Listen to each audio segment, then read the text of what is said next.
Okay, we're back. Since the end of the last video, not that it matters, last night, got a new suction screen ordered for the front gear case, so that will be replaced. Sounded like they were gonna be able to get me springs and washers for both hydraulic filters, and I got, because the one was broke, I got new emblems. Well, that probably won't be new, they'll probably be good used, but I got new hood emblems for either side of it since I was working on the nose anyhow. Which is probably going to be mostly what we focus on here in this little video, is getting the engine serviced. Might look at, I don't know, I might wait on these and take them, that way, and take it up in front of the shop and scarf a lot of that weld out with either a torch or the plasma, because that's going to be a lot of grinding if I do it with a grinder. I mean, there's probably, it looks like at least 4 weld passes, plus whatever they got for a root. I bet there's at least 7 or 8 weld passes in that weld holding them brackets on both sides. That's going to be nuts. But I want them gone because they look stupid. But I got to service the engine, figure out why my headlights don't work, get this grill screen straightened out. I have 2 or maybe 3. I got some mystery wires that need to get figured out where they go. Like this one's been jumpered. I know no clue what that does. These are air conditioning. There's another one. Maybe it was just these and that one. I thought there was a third one floating around here somewhere. Maybe not. But that one for sure has got to get figured out because it's just sitting here taped off. Shit, I knew what else I should have ordered. I need a new plastic for this side. I mean, as long as you plug them in the right order, it really doesn't matter, but that would just be your high beam, low beam, because this does have high beam, low beams in the nose, and your ground, which I think that's just a standard GM bulb connection, so it might be a standard GM plug. I might be able to get that, at least the plastic. I just need the plastic piece to put this side back together. So I have to look at my grain truck and see, because I think that's what the back of the bulbs look like in my C60. But anyhow, first order of business is going to be finishing up the engine service. So I got coolant filter, engine oil filter, fuel filters, dump oil back in it. And before we can do that, my first order of business is a new or different something or other for that drain, so that it's not this hose hanging out 6 inches from the ground. So I got to get a wrench, spin that out of there. I think that's 1/2 inch pipe, maybe 3/4. We'll have to look once I get it out of there. Oh, hey, there's another wire. That's the other wire that's just hanging there that I have no clue what it's doing. What are you? Where did you come from? Where did you go? Oh, that is for, I don't know where the other end plugs into, but that's for the ether can that's not there. So that wire doesn't do anything. There's this wire here that's not doing anything. That is the little hose that shoots the ether up into the manifold. Anyhow, let me go get a wrench. We'll get that hose off of there, figure out what I need for a fit for a either pipe, or if we don't have a hunk of pipe here, I'll just cut a shorter piece of hose and make a hose assembly for it. All right, I opted to go for a shorter hose assembly, mostly because if you leave the fitting that's in there, hold on, stay. If you leave the fitting that's in there pointing straight down and you throw a pipe in there, it's really close as to whether or not it will be touching the skid pan, and I'd be worried about trying to turn it and angling it forward a little bit and having it with engine vibration and stuff and having it at an angle and causing fatigue versus going straight down and not having it. Hose assembly is just, it works. And it's less adapters, because I would have had to put a pipe in, then put a pipe to JIC adapter, and then put the cap back on, because if you use a pipe cap, then you gotta use a pipe wrench, and it's just, this is a better route to go.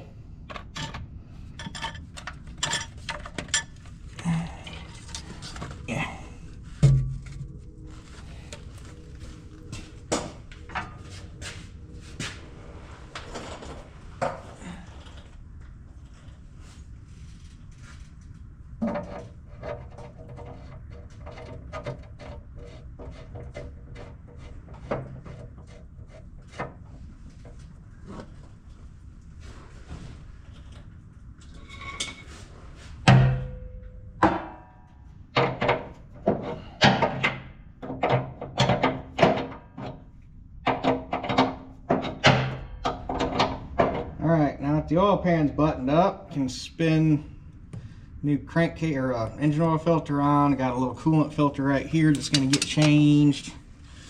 Unfortunately, we do not have, well, I have a big enough filter wrench for this. Unfortunately, it's at my house, so I didn't think to bring it. We do not have a big enough one here. But channel locks do the job.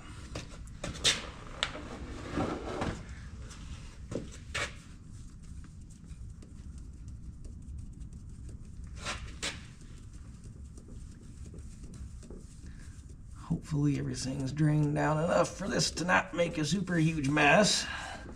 Oh yeah.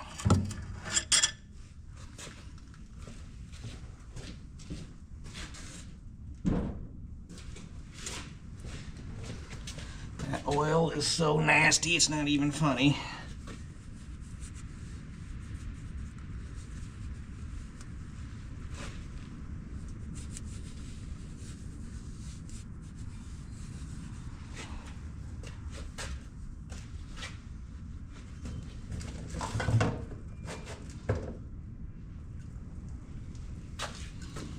Nice new shiny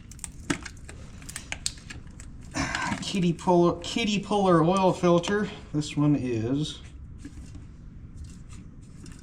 made in USA.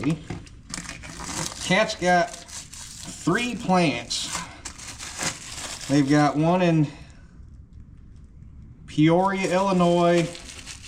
There's one in the Czech Republic of all places, and then they've obviously got one in China, which is mostly supplying their foreign markets. But the vast majority of the filters Cat sells in the United States are made in their Peoria plant and or the Czech plant. There's not too many Cat China filters coming in here.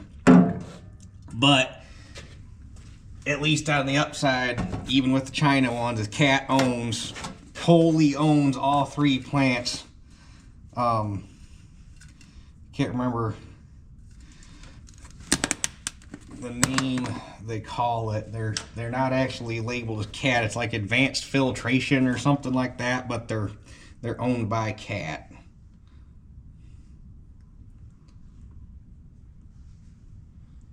Because I looked it up out of curiosity.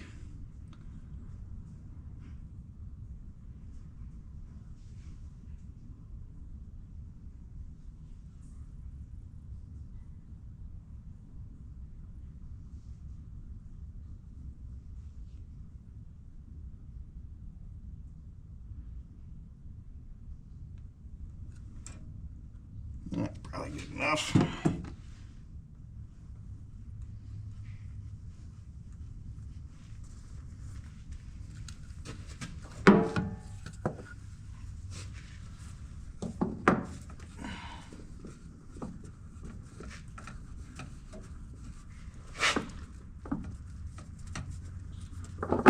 Come on, start, you bastard.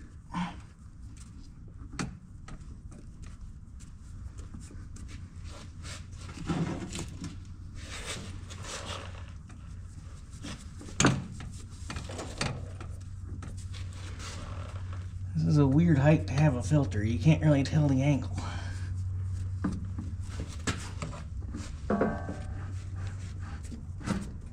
There we go.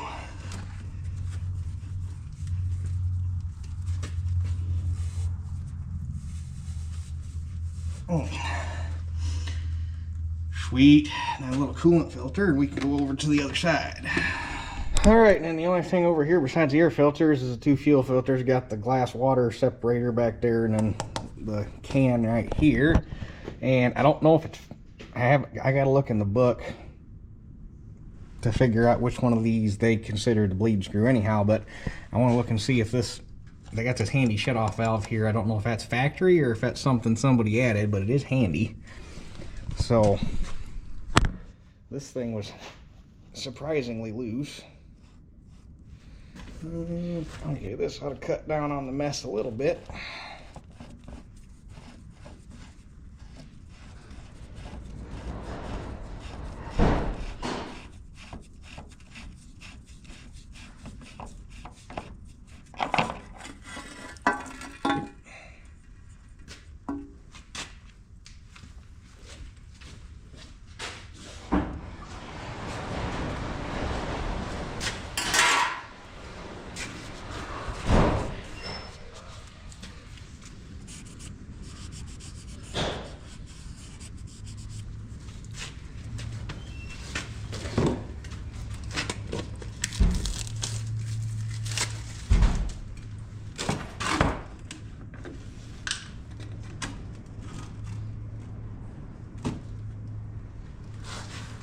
Since we're working on fuel filters, I got a relevant story. I was serviced, we got an International 7600 tandem. That's one of our liquid tenders at work, and I was servicing it last week. And it's got a C11, twin turbo C11 cat in it. Had to change the fuel filters in it. Didn't think nothing of it, change the fuel filters in it. Go to prime the system. I look all over this thing, all over, down the frame rails, down the side of the engine, at the both fuel filter housings, the opposite side of the engine, to see if they did something stupid. I can see, I mean, it's a nice driving truck, but as far as maintenance, it sucks, because only about 2 cylinders of the engine are actually out in the hood. The rest of the engine is like shoved back underneath the cab. Complete pain to work on.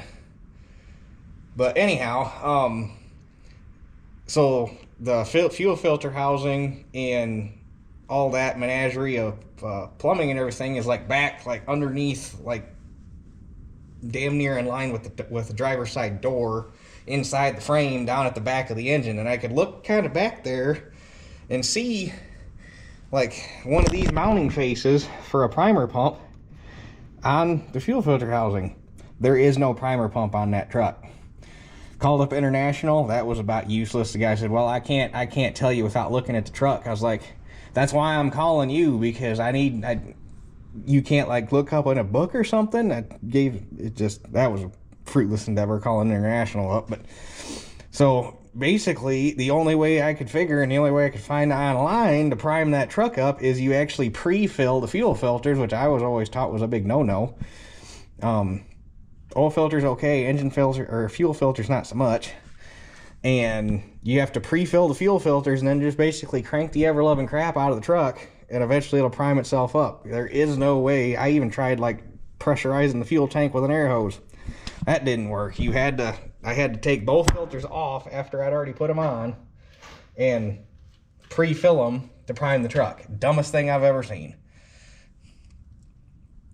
Okay. This filter, I don't think there's really going to be a clean way to do it. I think we're going to make a mess no matter what we do here. But maybe if I can get this down there to kind of catch some of the mess, maybe. There we go.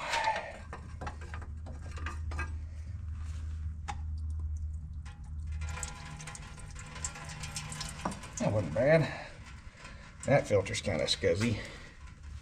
Alright, both filters are on. This actually has a similar bleed valve to the 3208, it's just in a different location.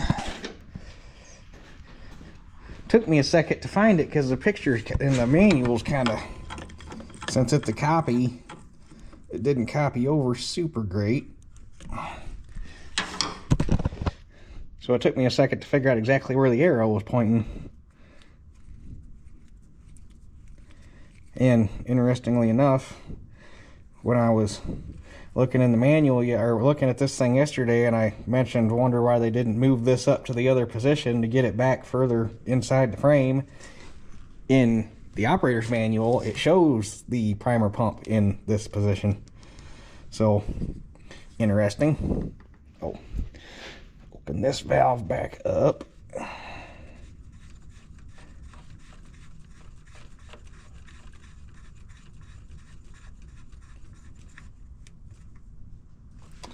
And then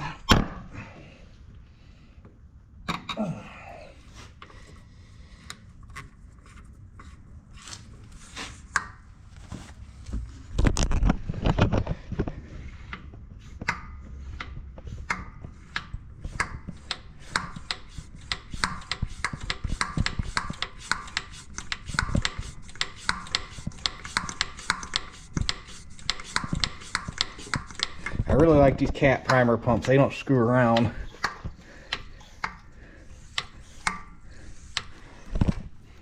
You can move a lot of fuel in a hurry with these things.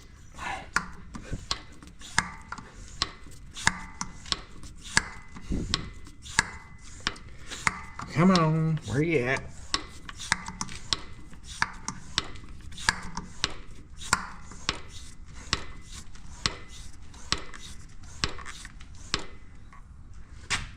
I wonder what the odds are. That hose may be a little plugged. You never know.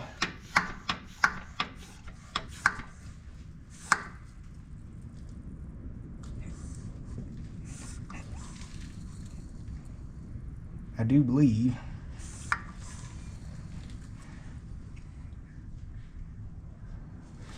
I just saw a little squirt out of it and then it quit. I'm betting. I wonder if I nip the end of that hose off if it starts.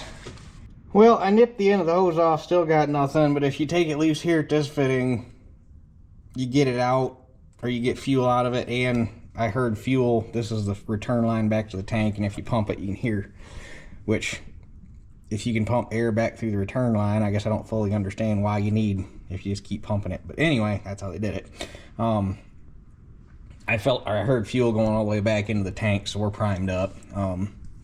So now I just got to dump all back in the crankcase, and that'll be it as far as checking up on the engine. And might try to get this elbow off yet tonight. We'll see how long it takes me to dump all this oil in here. All right, she's got oil in her. Book calls for 7 1/4 quarts. 6 1/2's got it full, so 2 quarts wouldn't surprise me. It doesn't take 2 quarts to fill everything up by the time when you start it, so I'll put the rest in after I start it. No, but I'll also have to get a new dipstick for it, because let me get it out here so you can see it. The collar on this one is half broken, and that's a good way to let water into your engine. So, but luckily Caterpillar,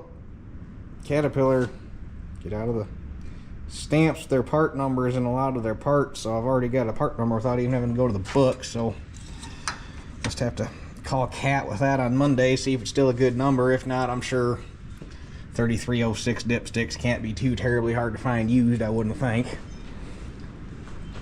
So, but I think I'm gonna go ahead and call her a night, get home to Shelly. Also, I need to get the number. Actually, I'll probably get these from Cat too, get fan belts for it. I'm just gonna, since I'm not worried about fixing the AC for now, AC belt, I'm just gonna cut off, and we'll cap everything for the AC line, so because it's already, the fact that they left the lines open and just taped the ends is a little worrisome.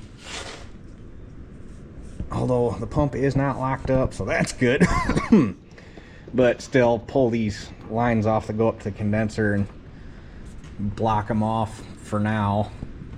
Also, don't let me forget to clean the crankcase breather tomorrow, because Lord knows what that looks like. So, and also got to put coolant back in it, but before I do that, I want to replace this hose because it's already whatever they got going on here. And I think, where's my flashlight? I think I've got a small coolant leak back here under the cab from the heater lines, because when I was underneath it the other day draining the sump for the power shift, I noticed a little dribble of coolant. I mean little, like 2 or 3 drops, but there was a little wet track running up the side of the transmission, and it looked like they're not wet up to there, it doesn't look like, so it must not be. But this one is definitely wet right here, like it's got a rub hole or something in it. So I might look at, or probably going to try to replace those 2 heater lines while I've got the coolant drained anyhow, just to be safe. But like I say, I don't see it wet up there, so I don't think it's a heater core problem. I think one of those lines has a pinhole. So probably try to do that tomorrow real quick. We should have line for this. This is a, I think that's a 1-incher. I don't know if we got any 1-inch cloth braid hose or not. But if I can get those 2 or get those 3 heater lines replaced, then we can dump coolant back in her, and that will be done as well. So, but that's for tomorrow. Hopefully tomorrow, being a Saturday, we can knock a fair bit out. My goal by the end of the weekend is to have the nose buttoned up, would be ideal, so that we could start working our way back. But anyhow, we'll catch you guys in the morning. All right, not gonna lie, it took me a minute to work up the gumption to come over here today. We went from yesterday, I think the highest temperature I saw in my truck was 58 degrees and partly sunny and calm and just like the most beautiful early spring day you could see in your life. Back down to, you can't see it. There you can see it. Back down to 24 freaking degrees and snowing in the span of about 8 hours. It finally quit snowing, but when I woke up first thing this morning, it was snowing pretty decent. So that was neat. Knew it was coming. The weather called for it, but you're kind of a little bit in denial about it after the weather's been that nice for a week. So where was we at? I gotta look and see what we got for heater hose, because I want to tackle that first if I can, so I can get coolant back in it, and then we can go from there. All right, I got the old hose cut off. I'm pretty sure that there was a hole blown in it, and they fixed it with duct tape and electrical tape. I don't know what else that would be. And then they had another hunk of hose wrapped around it and zip tied. So I guess it worked at the time. Got a brand new roll of 1-inch here. Unfortunately, Dad's supplier does not offer their 1-inch heater hose in anything but red, which is kind of a weird choice, but is what it is. Once everything's on here, you can't see this area anyhow. So this is going to be interesting because the hose is cold, so it's not that flexible at the current time. So getting it on might be a bit of a chore.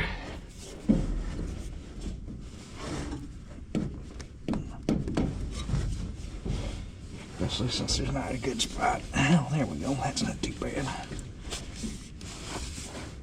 Knock my light down.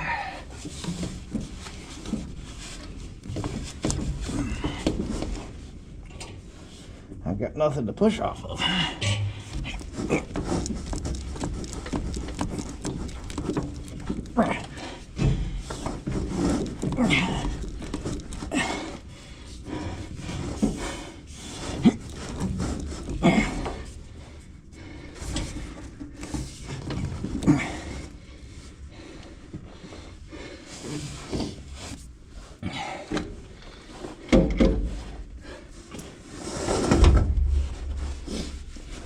I will give it one thing. a crap ton of room in here to work. There we go. Alright, I got this hose replaced. I was able to shorten it up a fair bit, and I got it to where it's no longer leaning. The hole that was rubbed in it was caused by rubbing right here in this hose clamp. So it's no longer laying there, and then the way they had it in there, it was also laying here on the fan shroud, and they had a hose there, but now it's not touching anywhere. It's kind of self-supporting. I replaced this this little small 1/4-inch hose. It goes from the tank down here to, that looks like the intercooler, I would guess, since it's hooked to the intake. No, it's not hooked to the intake. Is it hooked to the intake? Yeah, it's hooked to the other side. So that hose is replaced. I couldn't get it to lay in there too pretty because this AC hose is too damn long. It should, when these are in there, they should kind of lay and follow the front of the block and go. They shouldn't do this. So this one's not exactly how I like it, but it's better than it was. And it was actually, the old one was leaking right here. It had split underneath the clamp, and I pulled the clamp off and it started leaking a little stream until it ran out. So those two are replaced. I replaced these two going from the water jacket. This one, well, this one goes into the water jacket. This one goes to the pump. But those two were original to the tractor because they still have gray paint on them, and they just feel not very good. So I replaced those while we're there because it's easier to replace them now and then in the middle of the field when they blow. The upper radiator hose and the lower radiator hose actually feel pretty darn good, but they're fairly heavy hoses. It would take a lot to damage those things. So, but now, the last two I got to do that I know of are my heater hoses, which this one's already unhooked, so I had to get it out of the way to get this guy off. So we'll start with that one, which it looks like it turns into. It would be neat if I could just pull these out without having to undo the clamps, because the tires kind of make that a little not fun. So we want that top hose there.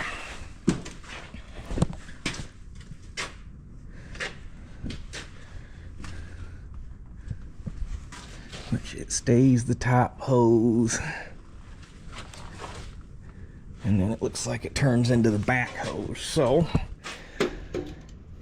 get that clamp undone, and then hopefully maybe I can just yank it out right from the back and fish the new one back through, because the new hoses are a little bit smaller OD. So, oh, they made that real nice to get to.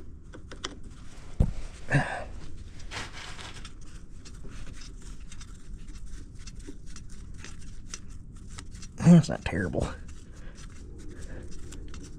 It looked worse than it was. I think when I put it back together, I'm gonna face that clamp the other way because there's a lot more room going in that direction. Right down the sleeve. Okay, wipe my arm off real quick so my sleeve doesn't get wet. Ow, you bitch. Okay, old hose is out. So the new one can get fished in.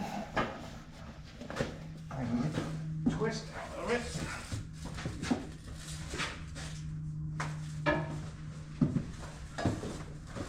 Oh, I had it.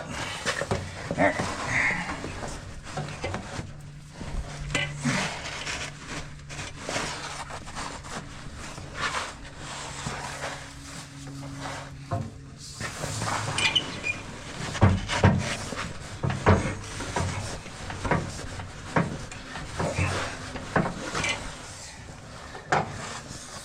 Enough in there to hit that second clamp back.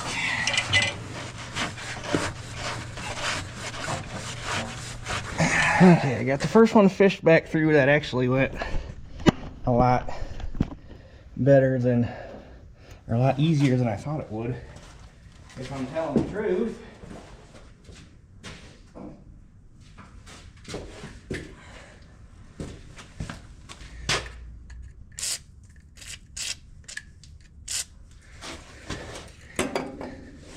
So we're going to put that clamp on that way this time.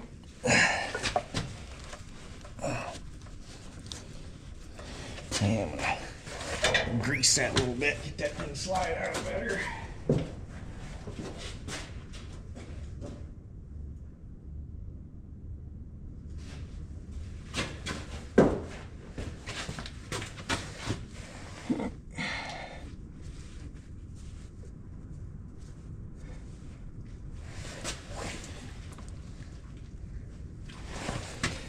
Okay. Everything's routed where it should be.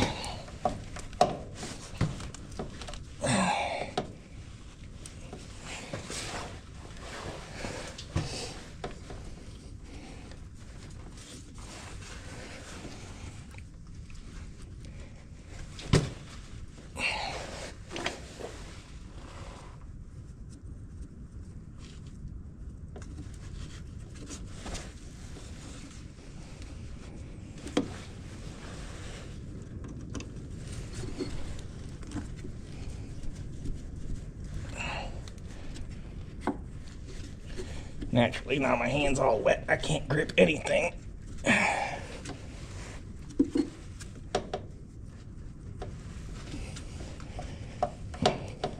Apparently, I just shoved that tube up into the cab and didn't actually get it all the way on because it just slipped back out. So, alright, I had to open up the cab air filter area so that I can get my hand back in there and hold down on that pipe so that I could get the hose all the way on it. And oh boy, the filter is just a solid block. It's filter's junk, obviously. So, but like I said before, this cab is going to have to be an entire project on its own. It's just, to do the cab right, you just have to take the cab off the tractor, gut it, and go through the whole thing. That's the only, you're not just going to be able to do this one piece at a time, unfortunately. So, this will have to be a project for a later date, but I'm also not going to put the filter back in because I'm pretty sure that's part of where my nasty smell in there is coming from. So, when I get the tractor back mobile again, I can pull it up to the shop and blow all this out and sweep it and get all the crap out of there, and hopefully it'll start smelling a little better. But I got that hose on, so I can do the other one, and then should be good to put coolant back in. And I'll just, I believe, yeah, that one's shut off. Yeah, the heater hoses were already shut off anyhow, so I guess this is just working ahead so that I don't have to do it later at this point. Alright, now that the cooling system's all buttoned up, and get some coolant back in it. I swear to God, the hood on this thing is big enough so you could have a square dance up here.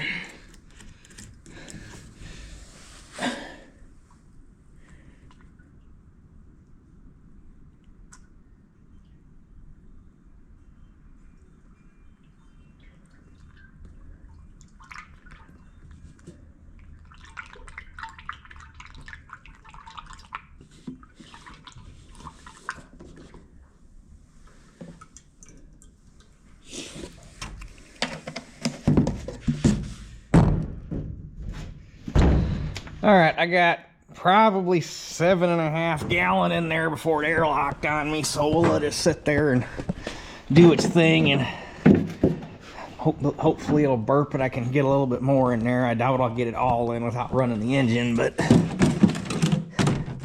should be able to get more in there than that, I would think.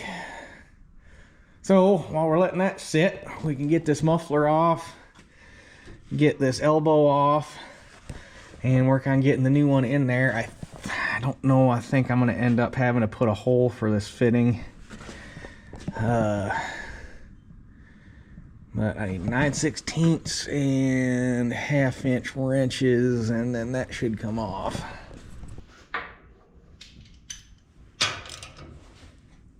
The aspiration tube off first.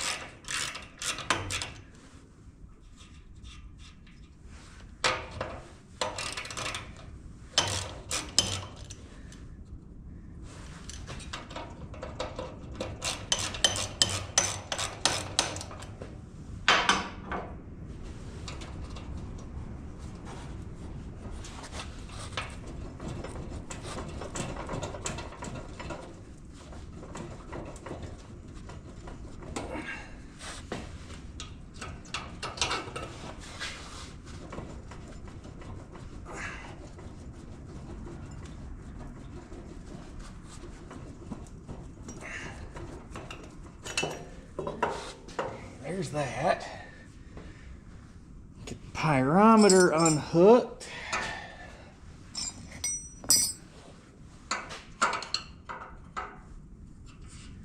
Oh well, that wasn't even tight.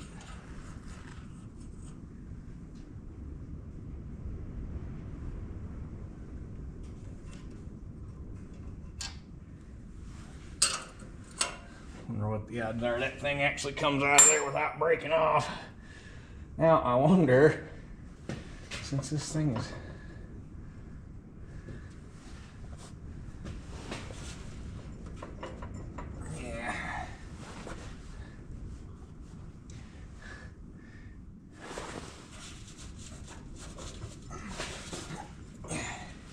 it's broke, but it ain't quite broke enough to come apart without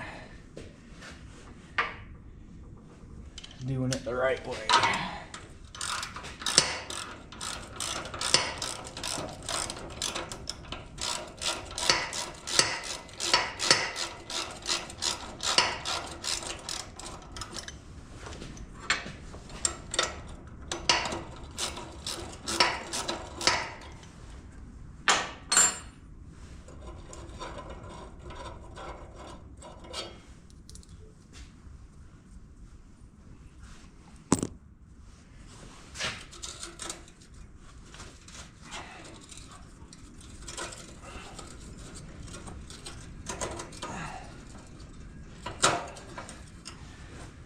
This poor muffler is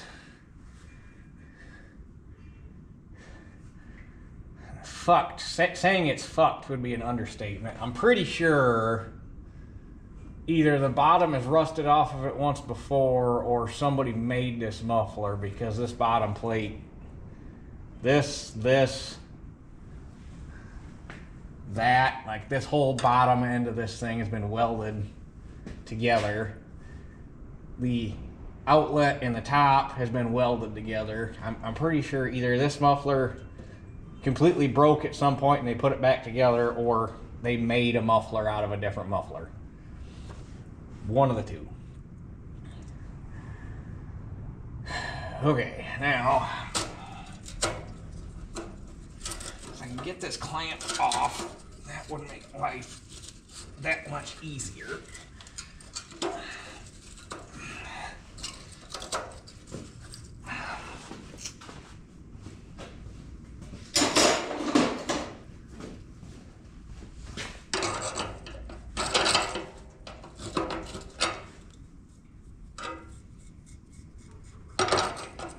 Just need to like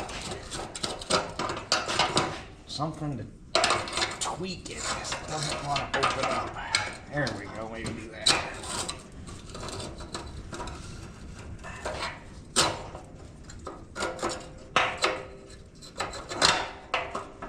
Okay, we are off. Whether or not the muffler will lift off, that's going to be a different story.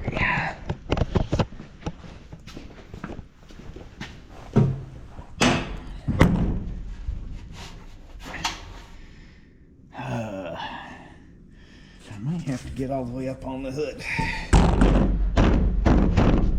I think it'll hold me. I'm not that heavy.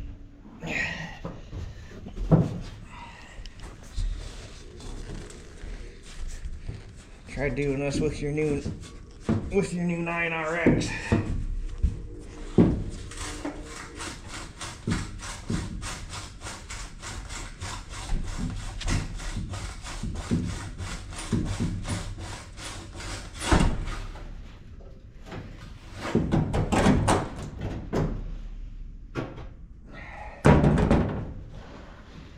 Alright, with a little bit of work from a grinder and sawzall, got the old elbow off. That's the new one. We do have to put a hole in it for the pyrometer fitting. But while I've got everything opened up and it's easy to get to, we're also going to take a look at this crankcase breather.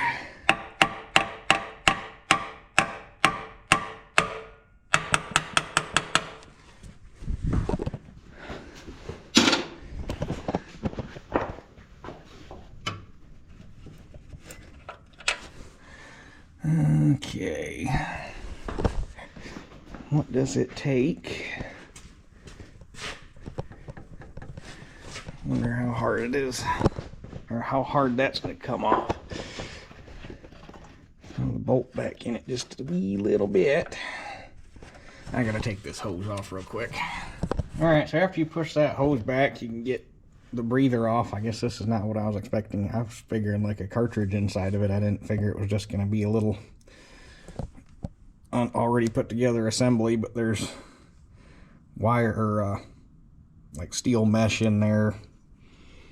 So I guess you just run some solvent through it to clean it out and call it good, I guess. But everything looks fairly decent inside the rocker cover. There's a little bit of rust, but not too terribly bad. Nothing about what you'd expect out of something that sat this long. So the detergent and the oil should take care of most of it. I would pull the valve cover, but on this particular engine, the way everything is put together in there, that's kind of a little bit of a chore. Like, it looks like you dang near need to pull the turbo and the crossover pipe going to the intercooler before you can even fish that thing out of there. So, but I don't have any reason to believe that it needs to be pulled at this particular time, so we will clean this up, put that back together, and then attack that elbow. Alright, I was able to get that adapter fitting out. I hit it once with an impact and it broke loose, spun right out, cleaned the threads up. It's actually not in that bad a shape. So, where it was mounted before was right here. And with it in there like that, that pyrometer probe, the wire in it came out and it had a stress, little curly Q wire spun around it that was supposed to keep it from breaking. Well, the way it was in here, that came out and it over time just kind of and broke away from the casing. Pyrometer does still work. It reads on the dash, so it's still working, but in order to, and I don't know if this is something somebody, well, it's got an option for it in the dash, so I don't think it had to have been from the factory, but anyhow, while this was still on there, I was looking at a better place to locate it, both to get it back inside the engine bay a little bit more, keep it more protected, and keep from having it come straight out and have to have gravity trying to do a 90-degree bend on it. And kind of right in here was a nice location for it, and there was enough extra cord to make it work. So, and actually, I think on the tractor, if you see that doink, I think it was right about here, right about there. So yeah, right in that grind mark basically.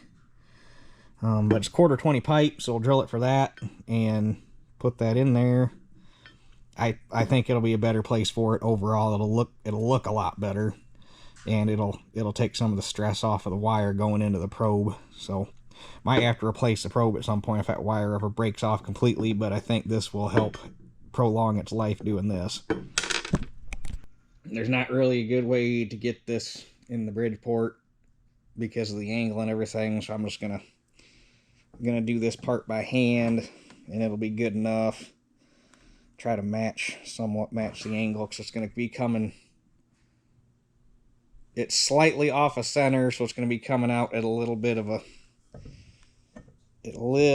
angle. So I'll do the best I can here to try to match it.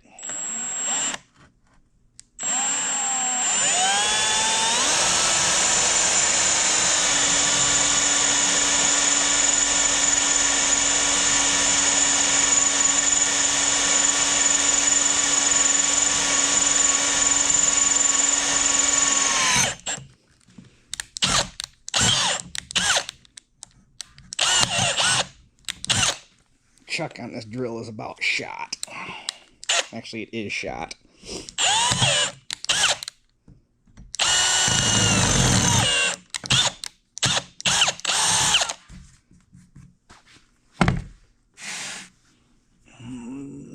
Looks like it's fairly square to everything.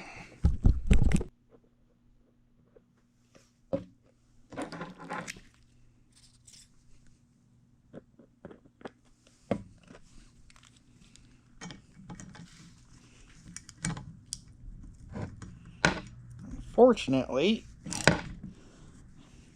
none of our tap handles have enough depth to swing this and clear the base, so gotta do it this way, which is fine. It just sometimes doesn't always end up necessarily square.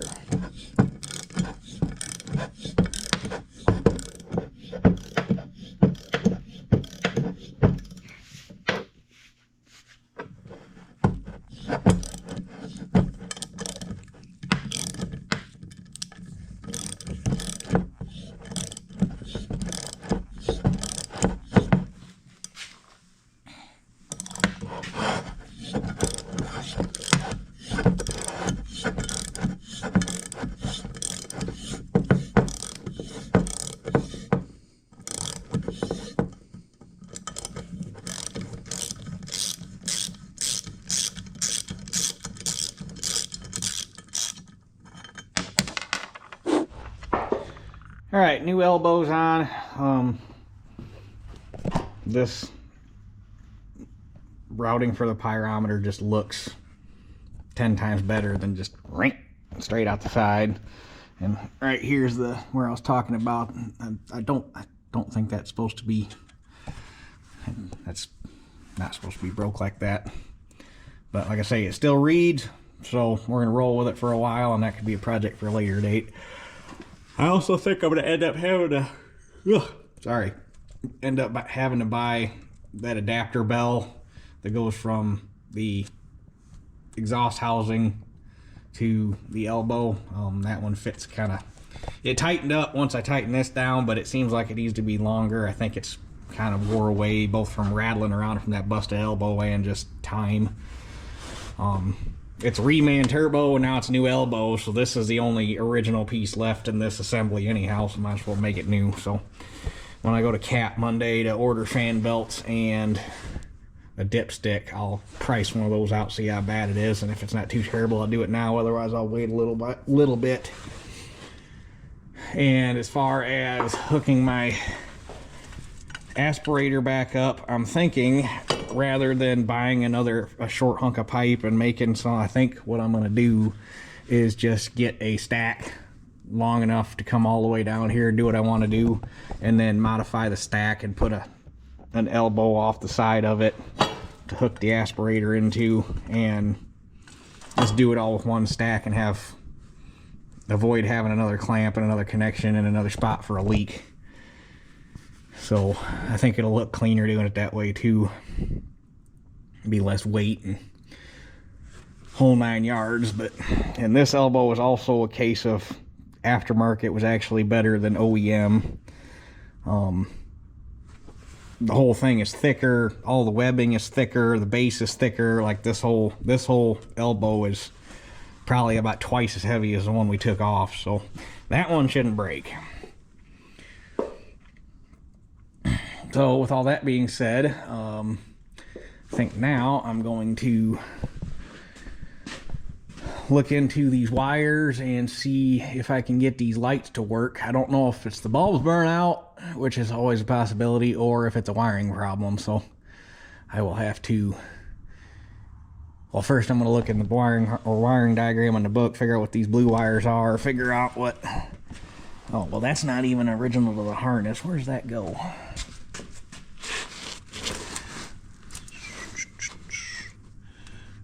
It goes there. It goes back to here. Okay, seriously, where? What are you? It looks like it goes back and up. Where's my flashlight? That wire may just be able to get eliminated altogether since it doesn't belong there. It's not going to anything. It's that blue wire right there. It goes up.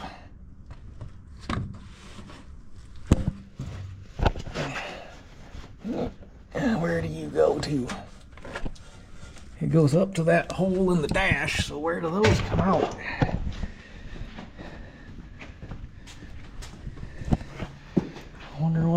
worth.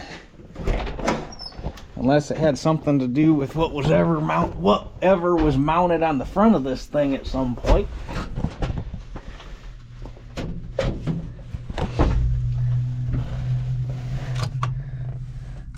It's got to be something to do with these two gauges that aren't doing anything. Like you turn the key on, sometimes that old gauge will just peg over to 100. It doesn't do anything. So I gotta figure out where that blue wire goes, and if I can just make it go away, that would be ideal. Alright, so I pulled the switch panel off the dash, or one of them. There's that one and that one. This one, and that blue wire is this top wire right here going to whatever this switch is that they added. So it's not doing anything. That switch, that wire, all that can get eliminated. And as far as that goes, there's also, I think, we got this wire here.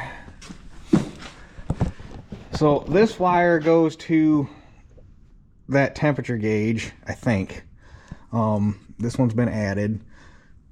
So it goes to that sensor. So I guess I need to find the factory one, because the factory temperature gauge still reads, or it's not a gauge, it's on the display, but that still reads. It comes up and goes down, and it's still reading perfectly fine. So if that's the case, then that can be eliminated. And then this wire, I think, goes up to that oil pressure gauge, and it's not hooked to anything. It was tied up over on the other side. So this wire can probably get eliminated.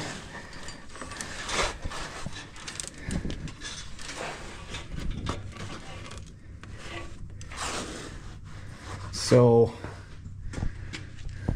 yeah. It's going to make things look a little nicer in here so we can get all that crap cleaned out.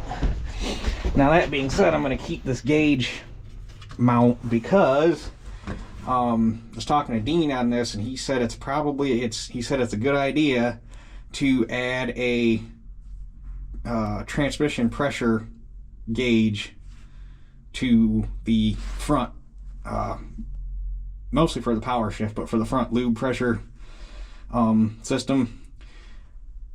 Well, mostly for the power shift, and if your pressure is starting to drop and get flaky, I guess that's also an indicator that the reverse countershaft bushings are getting worn and they're bleeding too much pressure.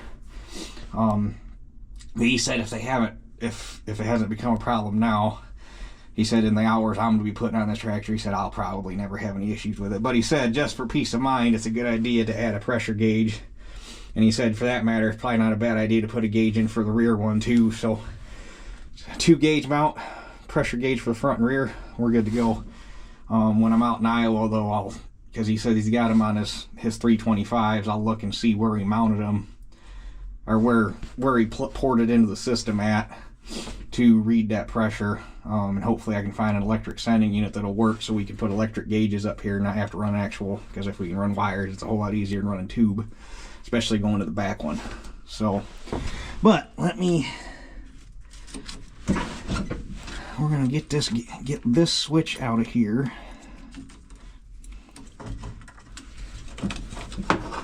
It kind of looks like a factory hole. I'll have to look in the, is that factory, or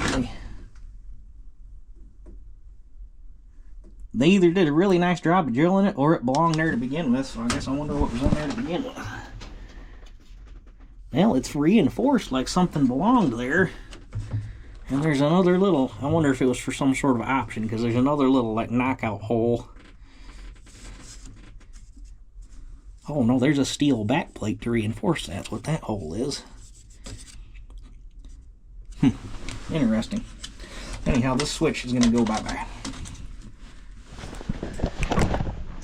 Alright, I got all my stray wires eliminated, at least from here forward. I think there's a few in the back that need to go away. But where was I at? Oh, working on my front headlights. So I know I've got power to the switch because turn the brights on. The light comes on and the dash that says I got brights on, and that light is powered off of this switch. They just tee into the wire going to the front and send power both ways, so this is lit when your dims are lit. Which in the front is the white wire. So that probably means, because there's a breaker, they're protected off of a 15 amp breaker in the dash, which if I got power going to the switch, it must be going through the breaker, so the breaker must be somewhat okay. So you got black that is ground, which is this wire here. White should be bright, and there's an orange with a white stripe, that should be dim. So if I've got power coming up here,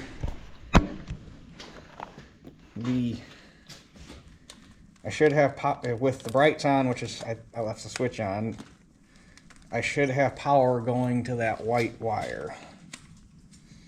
Should have.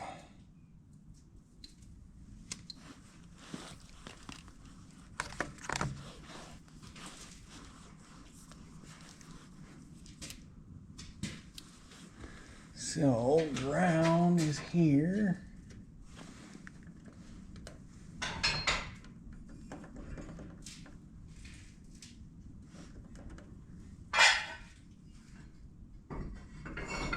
Okay, that's saying I got 12 volts going there. Can't really get to that one. Got 12 volts there.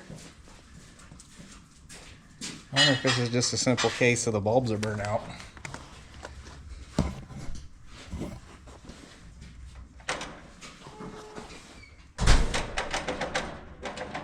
This poor grill is rough.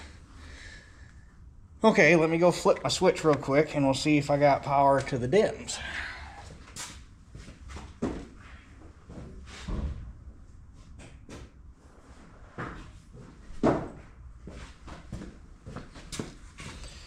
Okay, switch is flipped, so now I should have power to the orange wire.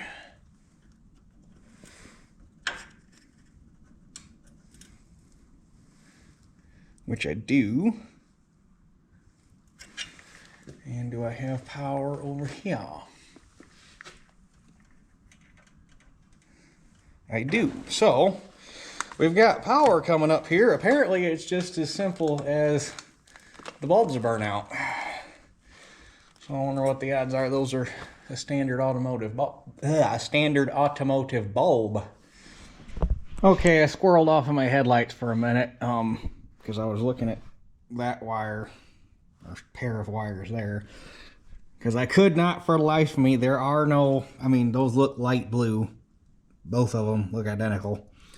And same thing up here. Those both look like light blue, just kind of tingy.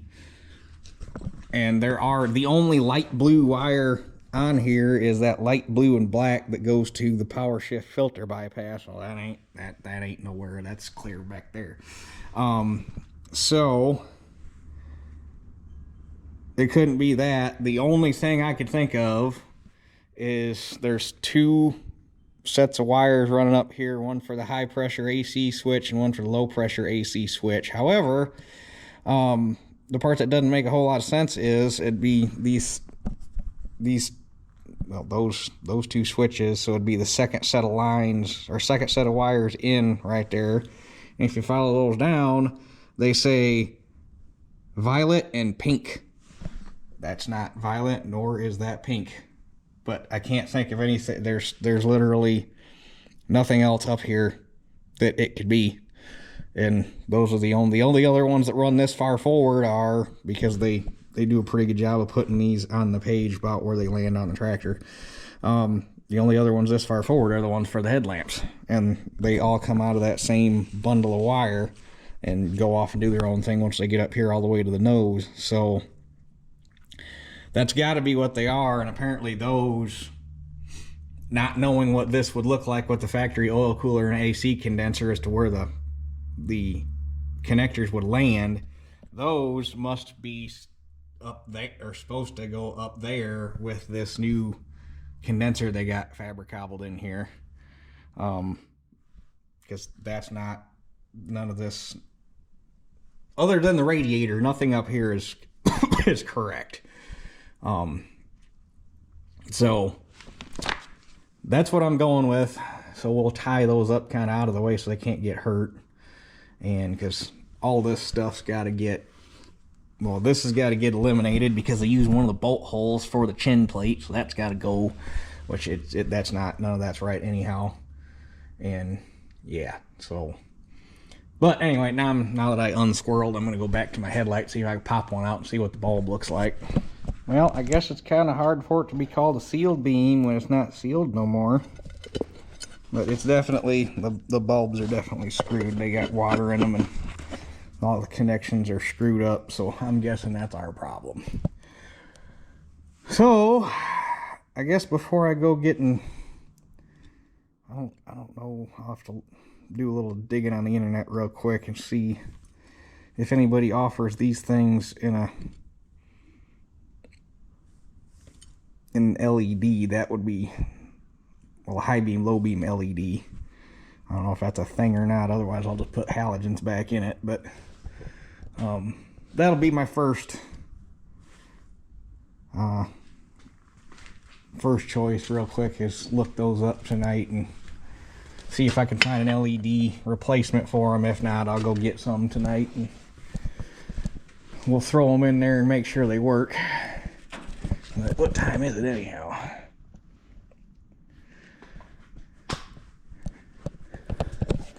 Half tempted to call it a day right here and go look those lights up and get this video put together and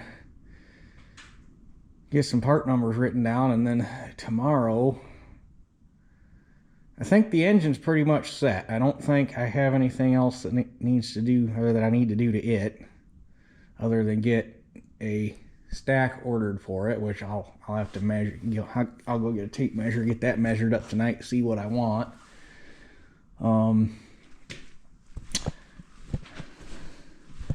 We need to, all the wires that needed cleaned up, other than well, I'm not going to use it anyhow, so I guess that doesn't matter right now. I can just coil that up and tie it up, make it look halfway decent, and we can call that square, because this thing doesn't seem like it needs, well, wasn't a can in it and it was unhooked, so they obviously never needed it to start with. But it doesn't seem to need ether to get her going. She started just fine when it was well into the teens, so I'm not going to worry about that. But we'll get this AC stuff taken off and get the pump, get that line capped off, get this one gone, or coil it up somewhere and cap it. And I guess it doesn't need to be gone, it just needs to not be here for now, because that line dryer's got to disappear for now until I figure out where it's actually supposed to be mounted.